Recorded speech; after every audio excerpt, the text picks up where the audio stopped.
can call me Rhea. Years ago, I told myself that I would finally write the book that's been in my head, and so I put it off a couple more years, and now I'm trying to write it. I realized that the perfect time will never arrive, so today I'm going to start reading my rough draft. Anytime I make like a sarcastic commentary, it's because I couldn't think of the right word that I wanted, and so I have like a weird little bracket that says something, but it's not what I wanted. But a huge problem I have is just trying not to make it sound cheesy. So this is Act 1, Scene 1. Book, not play. At the Staghorn Inn. 5 roads sprawled across the prairie, 4 little more than dirt paths, while the 5th was once a grand cobbled road, now fighting a losing battle against the grasses. They met at an intersection overlooked by what had previously been an army fort. Many lives ago, it had been a rather lavish villa, rumored to have been built for a distant cousin of the fairy royal court. But that was many generations and renovations ago, so no one could definitively say. In the last dozen or so years, it had been converted to the Staghorn Inn. Every year, at the anniversary of the Battle of the Mad Queens and the collapse of the Stoneland Portal, pilgrims, sightseers, and mercenaries swarmed the areas. They're not mad queens as in crazy, they were just angry.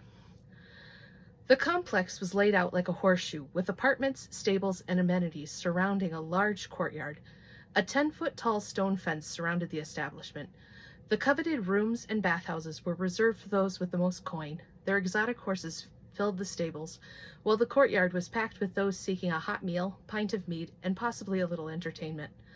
Villages of tents had been erected in the fields around the inn. Groups of travelers too large to wedge into the courtyard circled cooking fires and barrels, attended by cooks and barmaids. Stable hands had erected temporary pens where they herded and cared for shelled glyptodonts, scaly worms, and bristled battle hogs. I don't like how I said that. Like, I feel like I have to say shelled glyptodonts because those are important, and I pretty much imagine them as like a cross between a cow and a armadillo. No one cares about the worms or the battle hogs. Anyway, Tercel had been running down on the dirt paths and paused, hands on knees, gasping for breath. He had been running all day to be sure he didn't miss the anniversary. He was so close to his destination. His shadow stretched all the way to the inn with the help of the setting sun. But he dropped his pack and rummaged through for his shirt and vest. He always found it disconcerting when beastmen, or shifters as they were called in the common tongue, commented on his exotic coloration. His spotty freckles and red shoulders and face would likely be a curiosity, along with his sun-bleached straw hair and rusty beard. Pulling a suede vest over a linen shirt, he hissed as the fabric scraped against his sunburned shoulders. Quickly, he tucked the shirt into his loose-fitting trousers and refastened his glyptodont leather belt. He rolled the sleeves up to his elbows, leaving his braided funeral bracelets visible, and, flinching again, shifted his pack on, adjusting so his hand drum and flute case were visible, advertising that he was an entertainer. Sighing, he grasped the carved bone name pendant hanging from his neck, gave it a quick kiss, and tucked it into his shirt. Then, with another deep breath, Tercel started again, attempting the light-hearted skipping walk of a traveling storyteller, even though his shaking legs threatened to collapse with every step. I'm pretty sure I was gasping while I was breathing because Tercel, he sighs a lot. The inn's courtyard groaned from the strain of trying to contain all the activity of so many moving bodies. Dozens of wooden tables supported pots of stew and crusty loaves of bread. Benches bowed under the myriad of fade, talking beasties, and shifters. A shapely dwarven maid behind the bar shouted to Tercel that he could sit anywhere, while she filled tankards of ale, mead, and beer. "Henry, another bard!" she shouted over her shoulder. Internally sighing, he hoped the other bard would be willing to share the performance space, and any rewards that went with providing said entertainment. But it was usually too much to hope for an amicable duet. I don't think that. I don't know. His entrance had been ignored by most of the patrons, and he scanned the room. He saw several beastmen who bore an uncanny resemblance to humans, if not for their pointed ears, animal eyes, and sharpened teeth and claws. He couldn't tell what tribes they belonged to from where he stood. Hulking trolls replaced empty soup cauldrons, not bothering with oven mitts. An elegant woman with a fur coat draped over her shoulders sipped red wine. Tercel wondered if she traveled with her own wine and glass. She suddenly looked his way. He quickly looked away to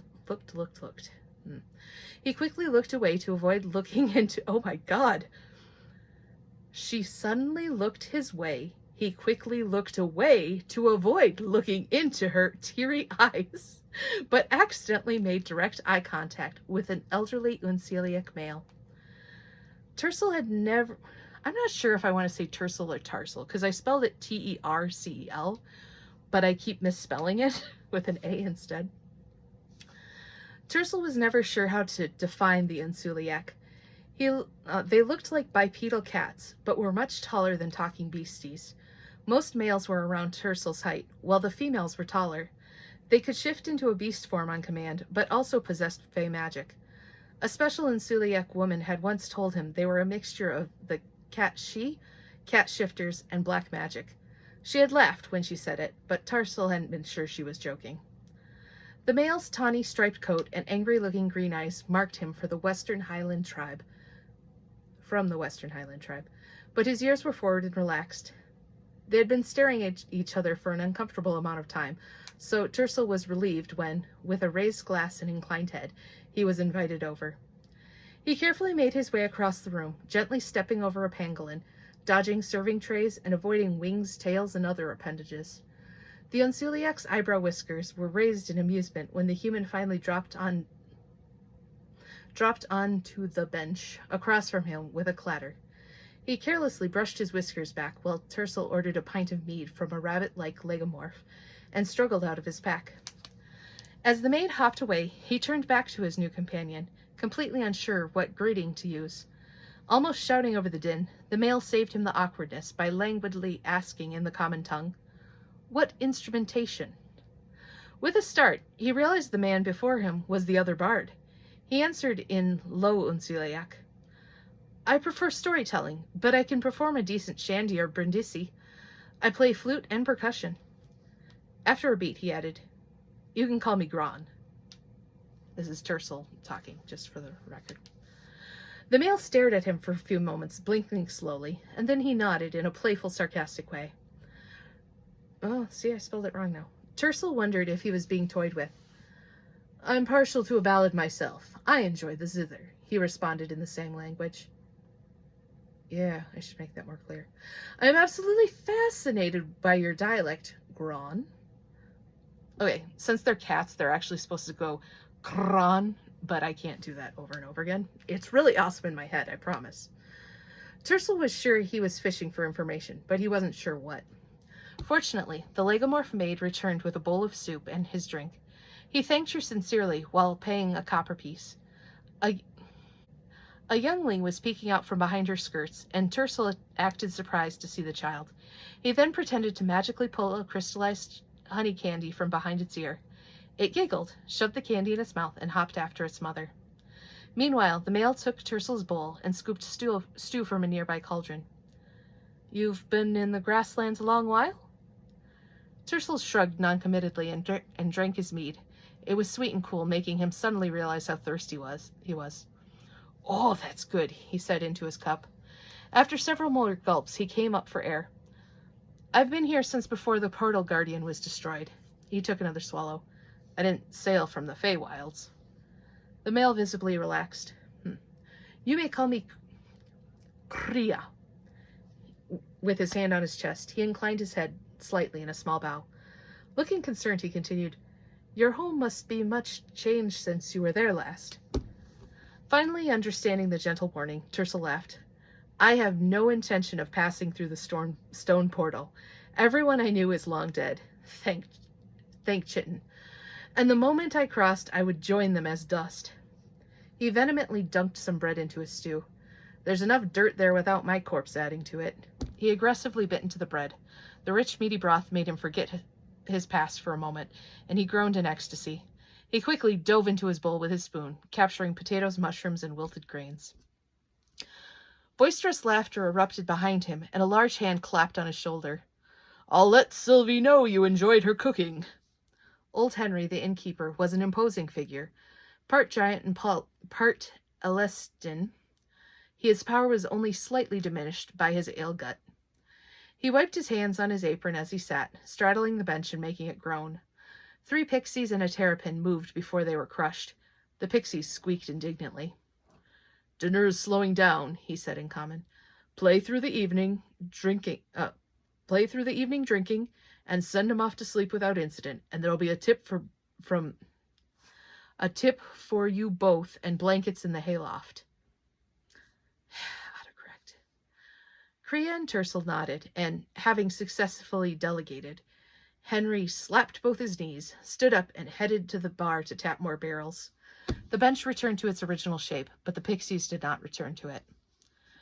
Cree'h started, carrying his zither to a small raised platform off to the side.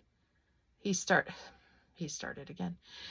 slowly with a gentle instrumentational tune, gradually growing into a lively reel as more drinks were served and the dishes were cleared away. Tercel finished his dinner and joined in. They traded off with songs and stories, giving each other breaks as they needed.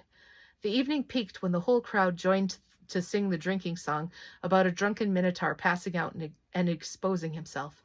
But Cree'h finished the night with an Oonseallic lullaby.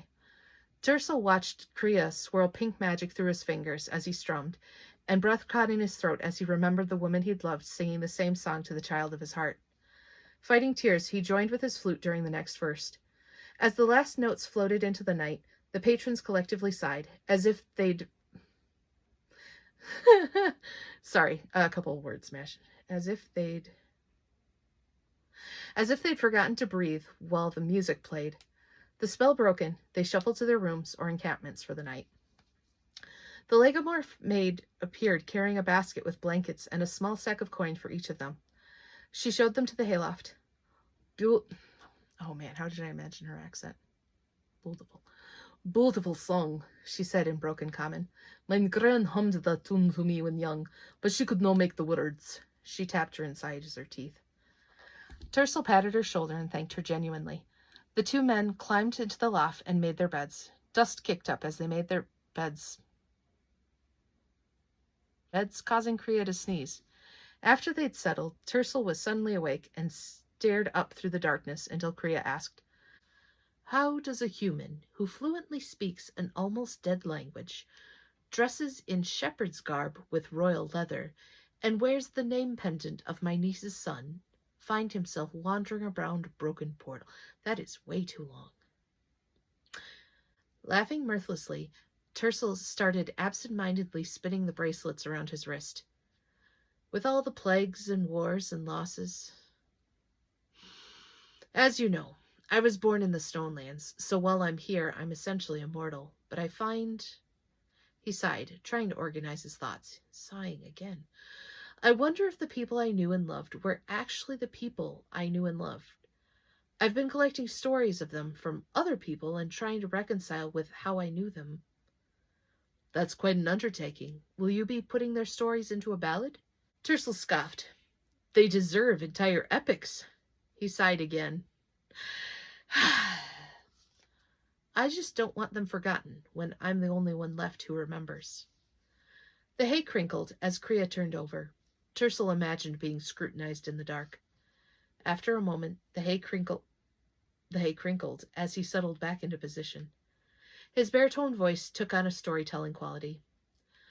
"My nieces and nephew did not have easy lives. Some blame their upbringing, others blame black magic, but I think the issues started long before they were born. The real problem started with the prophecy of the funeral braid." Roll credits. All right, that's all for now. Ciao, be good. This is a Scottish wildcat. It's endangered, but that's how I imagine Cree'h's face.